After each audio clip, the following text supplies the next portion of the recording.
Hey friends, hi, this is Anurag Astrologer. Today this will be my first video on the whiteboard. तो आज मैंने एक personal किसी की एक स्पेसिफिक कुंडली लगाई है एक समझाने के लिए कि किसी की भी जिंदगी में पैसे को लेके, फाइनेंशियल ग्रोथ को लेके अगर कोई भी प्रॉब्लम आ रही है तो उसमें कौन से हाउसेस आपके इन्वॉल्व हैं, साथ ही साथ उसमें क्या प्रॉब्लम एग्जैक्टली आ रही है और उसका सही सॉल्यूशन क्या निकल करके आना चाहिए।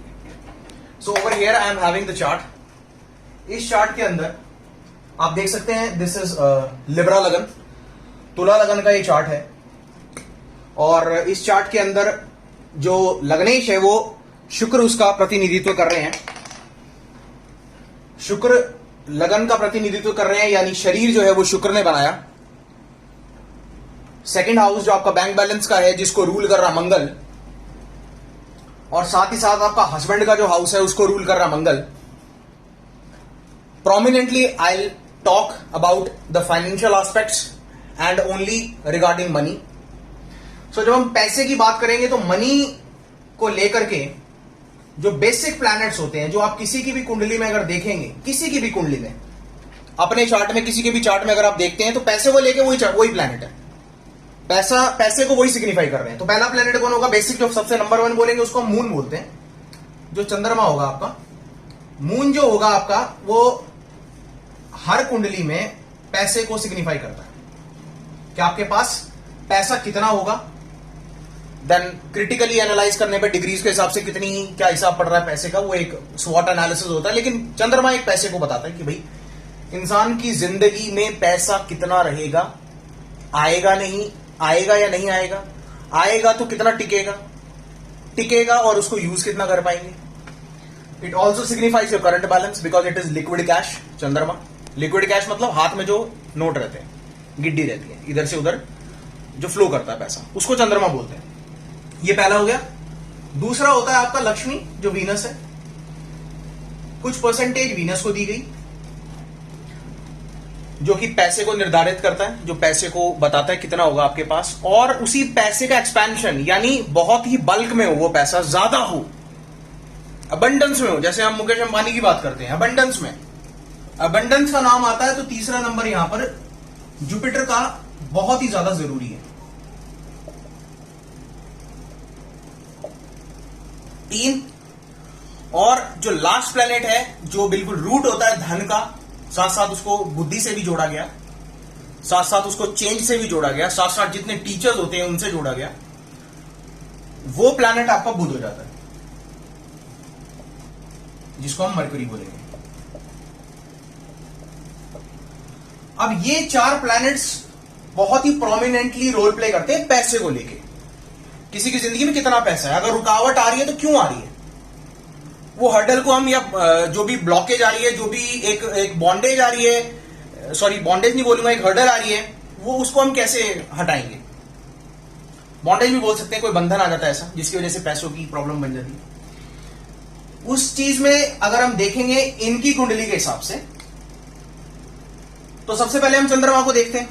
सबसे पहली चीज आ गई, हमने देखा चंद्रमा जो है वो रूलर है करियर का, विच इज 10th हाउस, यानी इनका जो करियर होगा वो ऑल एंड ऑल कह सकते हैं कि चंद्रमा के ऊपर ही बेस्ड होगा, यानी भावनाओं का आदान प्रदान, बहुत ही ज्यादा इंट्यूटिवनेस, सेंसिटिव। उसमें एस्ट्रोलॉजी के अलग अलग पढ़ाइयां होती हैं, जिसमें एक वैदिक एस्ट्रोलॉजी भी एक पार्ट है, जिसमें बहुत ही क्रिटिकली एक चीज होती है जो षडबल है। 6 प्रकार के बल होते हैं, जिनमें से एक की बात करूंगा सिर्फ, जो इंपॉर्टेंट है इस टाइम पे बात करने के लिए, जिसको हम बोलते हैं नैसर्गिक बल। उन 6 बलों में से एक बल होता है नैसर्गिक बल। नैसर्गिक बलों का मतलब है कि उस घर में किस प्लैनेट की चल रही है। कई कुंडलियों में जैसे 1 2 3 4 11th हाउस में 4 प्लैनेट बैठ गए हैं। अब ये सारे प्रॉफिट्स दे रहे हैं, लेकिन इनका कहना क्या है, उतना लाभ नहीं मिल रहा है, उतना प्रॉफिट नहीं मिल रहा है।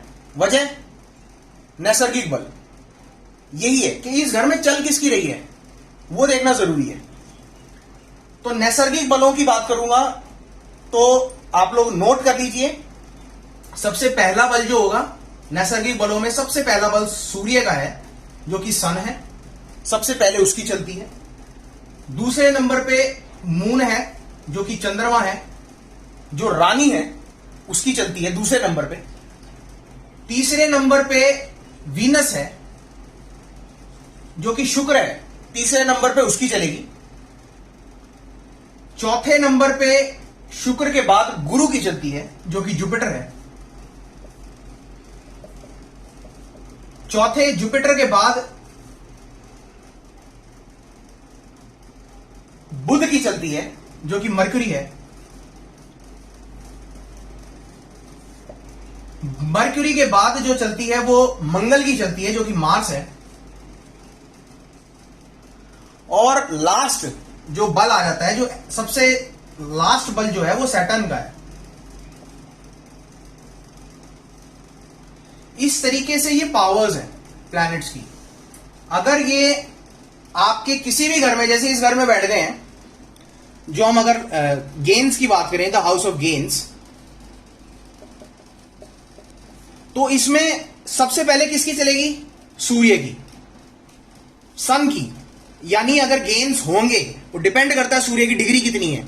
अवस्थाओं में सूर्य जागृत है, निंद्रा अवस्था है, स्वप्न अवस्था है, कैसी अवस्था है? सूर्य की अवस्था वैसी नहीं होगी। सूर्य की डिग्रीज में, वो भी मैं एक मतलब थ्रू वाया वीडियोस में वो चीजें सारी डिस्कस करता रहूंगा। लेकिन अगर यहां गेन नहीं हो रहे हैं तो मतलब सूर्य की पावर नहीं है। फिर बड़े लाभ चाहिए तो सूर्य को बल देना होगा। यहां पर सूर्य के बाद किसकी चलेगी? यहां पर गुरु की चलेगी, जुपिटर की चलेगी। ये बहुत अच्छा प्लैनेट है जिसके ऊपर ध्यान नहीं दिया जा रहा। जुपिटर की चलेगी। 11 का कारक भी है सूर्य के घर में, यानी उसको गुरु को राजा के घर में स्थान मिला है। जो गुरु है उसको राजा के घर में स्थान मिला है, लेकिन डिग्रीज में प्रॉब्ली हो सकता है क्योंकि लाभ उतने बड़े नहीं है, तो डिग्रीज में प्रॉब्लम होगी। डिग्रीज का एक पूरी अलग वीडियो रखूंगा जिसमें मजा आएगा। जुपिटर के बाद किसकी चलेगी? बुध की, और बुध के बाद शनि की। यानी लास्ट शनि की चल रही है, उससे पहले बुध की है, उससे पहले बृहस्पति, और उस सबसे पहले सूर्य की। इस तरीके से चल रही है। यानी मोस्ट प्रोमिनेंट प्लैनेट कौन हो गए? सन और जुपिटर।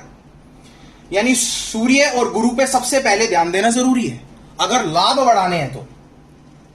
जब एस्पेक्ट में देखेंगे तो दृष्टि कहां रही है? सप्तम, सूर्य और गुरु दोनों की डिजायर्स पे।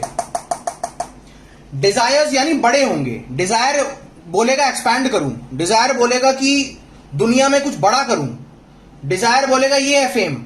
Jupiter means name fame.